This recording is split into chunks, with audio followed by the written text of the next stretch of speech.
በሙሉ ዱዓም ጸሎቱም ያደረጉለት የኢትዮጵያ እናቶችን እንባ ያበሰ ጀግና ማስተር አብነት በጣም ነው የታመመው። በጣም ነው ልቤ የተሰበረው። ሁላችንም ለማስተር አብነትን ዱዓም ጸሎትም ማድረግ አለብን። ህዝብን የሚያገለግሉ ለፈጣሪያቸው ብሎ የሚሰሩ ሰዎች ህመማቸው አይታወቅም። ህመማቸውን ሰውን አያውቅላቸውም።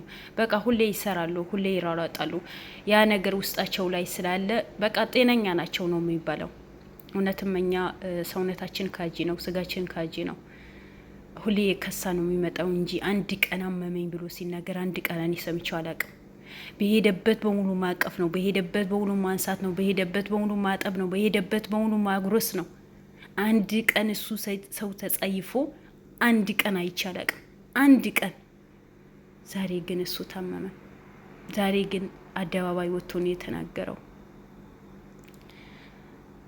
ገንዘብ እርዱኝ ብሎ አልጠየቀም። የኢትዮጵያ እናቶች፣ የኢትዮጵያ ህዝቦች ሁሉ ዱዓና ጸሎት አድርጉኝ ያለው በተቻለን አቅም ሁላችንም እንደዚህ ወተን በሚዲያ ስለጮህን አይደለም። በሰገድንበትም ክርስቲያኖች ደግሞ በምታምኑት ነገር ሁላችንም ዱዓም ጸሎት ማድረግ አለብን። ይሄ ጀግና እኛ ማጣት የለብንም። በእርግጥ አላህ ሱብሓነሁ ወተዓላ አፊያ ያደርገዋል። ምክንያቱም ለሌላህ ብሎ ህዝብን የሚረዳ የተቸገሩ ሰዎች፣ የተራቡ ሰዎች የሚያጎርስ እንደ አንድ ቀን ሳይጸየፍ አቅፎ ቦታ ቦታ የሚያደርጋቸው የሚያለብሳቸው እግራቸው ቁጭ ብሎ የሚያጥብ ጀግና ነው። ዛሬ በዚህ ልክ ታሞ ከሀገር ውጭ ወጥቼ ታከማለሁ ሲል ብዙ ሰው ሂዶ ታክሞ ደህና ሆኖ መጥተዋል። ግን እኔ ልቤ ተሰብሯል። በተለይ አንድ ማስተካክለው ነገር አለ፣ ድርጅቱ ማስተካክለው ነገር አለ። እሱ ሳላስተካክለው ሂጄ ያልታከም ምናልባት በሄድኩበት በዛው ልቀር እችላለሁ ያለውን በጣም ልቤ ነው የተነካው። ከምላችሁ በላይ ልቤ ነክቶታል። ሰው በዚህ ልክ የህዝብ ያዝናል። በዚህ ልክ የራሱ ህይወት ሳያሳስበው ስንት ሀገራችን ላይ እኔ በልቼ ብቻ ልኑር፣ እኔ በልቼ ብቻ ልተኛ፣ እኔ ብቻ ልልበስ፣ እኔ ብቻ ቤት ልስራ፣ እኔ ብቻ ፎቅ ልስራ፣ እኔ ብቻ ደስተኛ ሁኜ ልኑር፣ ስለሌላ ሰው አያገባኝ የሚሉ ስንት ህዝቦች አሉ። ስንት ህዝቦች ግን እሱ አንድ ቀን እኔ ሳይል አንድ ቀን እኔ ደስተኛ አሁን እንኳን በሽተኛ ሆኖ አሁን እንኳን ውጭ ሀገር ሂዶ ሊታከም ትእዛዝ ተሰጥቶት ያ ነገር ሳላሳካ ያ ነገር የአንድ ሰው ኃላፊነት ሳልሰጥ ከሀገር አልወጣም ነው ያለው። እንዶ ምን አይነት ልብ አላህ ቢሰጠው ነው?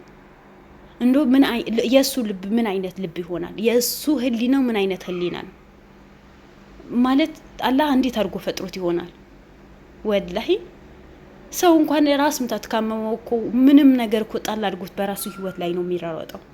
እሱ ግን የሱ ህይወት ሳይሆን እነዚህ እናቶች ነገ ማን አላቸው፣ እኔ ከወደኩኝ ማን ነው የሚያነሳቸው ብሎ አስቦ እሱን ቦታ ቦታ ሊያደርግ የተነሳ ነው።